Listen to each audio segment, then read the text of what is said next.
Hello viewers, আসসালামু আলাইকুম। আমি রিমা বলছি ময়মনসিংহ থেকে।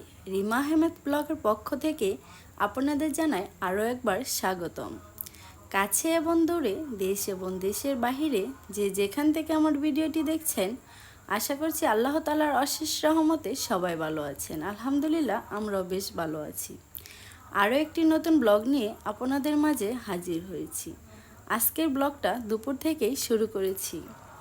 অন্যান্য বছরের তুলনায় এবারের ওয়েদারটা অনেক ভালো, যার কারণে সব বয়সের লোকেরাই খুব স্বাচ্ছন্দ্যে রোজা পালন করতে পারছে। আলহামদুলিল্লাহ।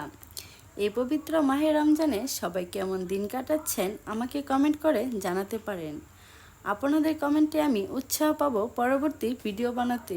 মেয়েটা অনেক ছোট, প্লাস সে খুবই চঞ্চল। সারাক্ষণ বাসার ভিতরে ছুটোছুটি করতেই থাকে, তাই চাইলেও সব কাজ একবারে করা সম্ভব না।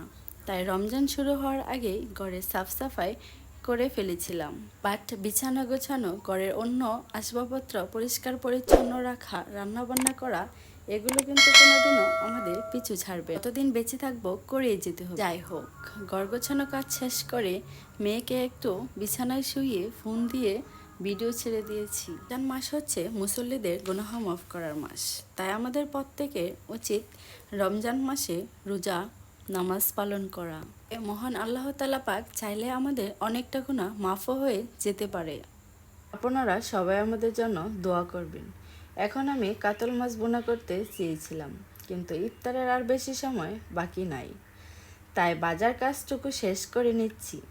সাধারণত রান্নাবান্নার কাজ আমি ইফতারের আগেই শেষ করে নিই, কিন্তু আজকে মেয়েটা একটু বেশি বিরক্ত করার জন্য সময় মিলিয়ে উঠতে পারি নাই।